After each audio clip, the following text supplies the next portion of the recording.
Let's be honest, football's already a wild sport, but every once in a while a player comes along who doesn't just play the game, they bend reality.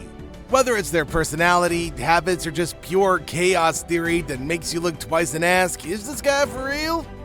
Today we're diving into the weirdest NFL players ever, and I'm not talking just quirky, I mean really out there. Line it is incomplete off the fingertips of Zay Jones. This guy wasn't built like an athlete, he was built like a fridge, and that's exactly how he got his name. Standing over 6 feet tall and weighing more than 330 pounds, William the Refrigerator Perry was a defensive lineman for the Chicago Bears. But the weird part, he was sometimes used as a running back. Just imagine a defensive lineman charging through the line like a dump truck on fire. This guy scored touchdowns, flattened defenders, and even caught a pass or two in the Super Bowl. He broke every rule about how a football player should be used. He wasn't just big, he was a marketing machine, appearing in commercials, toy lines, even wrestling. He wasn't just a player, he was a spectacle. Pat McAfee isn't weird in the bad sense, he's weird in the how is a punter this entertaining kind of sense. This guy punted in the NFL for the Colts, but his real claim to fame came after football. On the field, he celebrated like a wide receiver. Off the field, he was cracking jokes, doing commentary, and turning press conferences into comedy sets. He once tackled a return man like a linebacker and strutted around like Ric Flair. And now he hosts one of the biggest sports shows on YouTube. He turned punting into a platform, and that's weird, because punters aren't supposed to become stars. But Pat, he turned kicking into a career. If you didn't know better, you might think that Jared Allen played in the 1970s Cowboys, because the mustache, the mullet, he's got the whole kit. He was a defensive end, but what made him stand out wasn't just his talent, it was his persona. He said he wanted to become a long-haul trucker after football.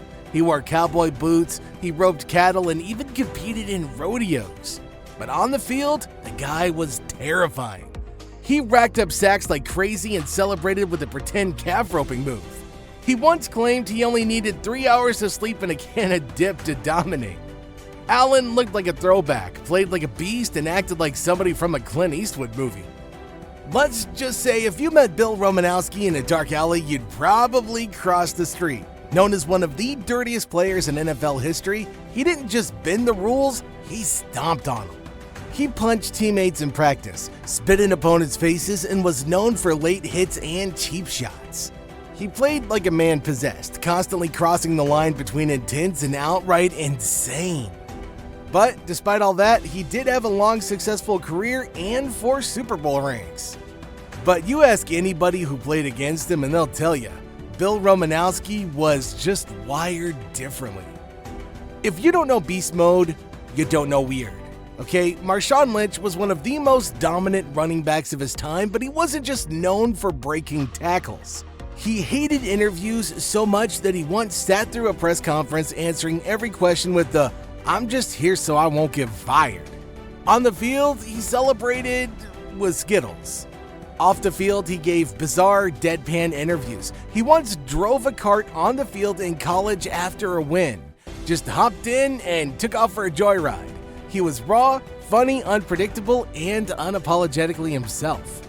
One of the most talented running backs of his generation, who walked away from football to smoke weed and study astrology. Ricky Williams was never the typical athlete. He did yoga, followed spiritual paths, and wore his helmet during interviews because he hated being stared at. He once failed a drug test, disappeared, and went off to India for enlightenment. But then he came back and he still played at a high level. Williams wasn't just weird, he was complex, a reminder that athletes aren't robots, they're people with all the quirks that come with it. He legally changed his name to Ocho Cinco to match his jersey number 85. Except in Spanish, 85 is ochenta y cinco, so it didn't even really make a lot of sense. But that's the point, he was loud, flashy, and hilarious. He once sent Pepto-Bismol to opposing cornerbacks before a game, just in case they got sick trying to guard him. Pass is caught, and then a big hit delivered. He proposed to cheerleaders, wore a fake gold Hall of Fame jacket before he was eligible, and raced a horse for charity. Man, he wasn't just a wide receiver, he was the NFL's ultimate showman. At 5'9", Steve Smith wasn't supposed to dominate the NFL, but he did, and he did it with fire. He was the guy who'd punch a teammate in practice, then go for 150 yards the next game. Trash talk? He invented it. He once told a DB, "Ice up, son," after torching him. Smith was intense, emotional, and always played like he had something to prove. Mariota to the line of scrimmage, maybe across, back to him for a touchdown for the moment. And even at the end of his career, he was still cooking defenders half his age. He wasn't weird in the funny sense, he was weird because you never knew what he was going to do next. Mariota to the line of scrimmage, maybe across the line. It's a flip. At one point, he was the best receiver in football, and then things got strange. Antonio Brown live-streamed locker room speeches, showed up to camp in a hot air balloon, refused to play because of a helmet issue, and later walked off the field shirtless mid-game. He retired, unretired, started a rap career, and who even knows what's next? He was electric on the field, but off of it, he was a walking headline, the definition of unpredictable. Broadway Joe wasn't just a quarterback, he was a celebrity. In the 1960s, Namath rocked fur coats on the sidelines and partied like a rock star. He guaranteed a Super Bowl win against a heavily favored Colts team and delivered. And then, during a live interview in retirement, he slurred, "I want to kiss you," to the reporter. This guy blurred the line between athlete and icon. And whether you loved him or rolled your eyes, he made football cool in a way that nobody else actually could. Okay, not technically a real NFL player, but Terry Tate deserves a shout out. He was a character from a famous Super Bowl commercial, a fictional office linebacker who tackled coworkers for being late or wasting paper. The wild part? People thought he was real. Played by former college linebacker Lester Spite, Terry Tate blurred the line between comedy and chaos. He yelled like a coach, tackled like Ray Lewis, and became a pop culture icon. Not real, but still one of the weirdest players to ever hit the screen. Brian the Boz Bosworth wasn't just a linebacker, he was a walking, talking, bleach blonde billboard.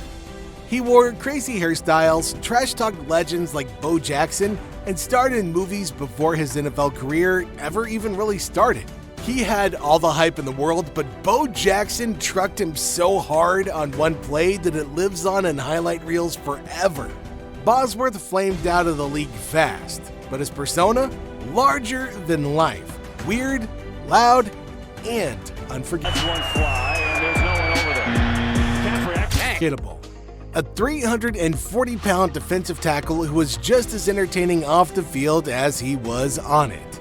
Tony Siragusa, aka Goose, looked like a bouncer at a Jersey bar but talked like a stand-up comic. After football, he became a sideline reporter, except instead of stats, he gave hot takes and food commentary. He would hang out with fans, eat snacks, and crack jokes during the game. He was big, bold, and just built different. He can't throw, he can't do it. Aaron told us about the wrist injury. And we're going to a couple flips back to McCaffrey. Why not? Pump fakes. Now he...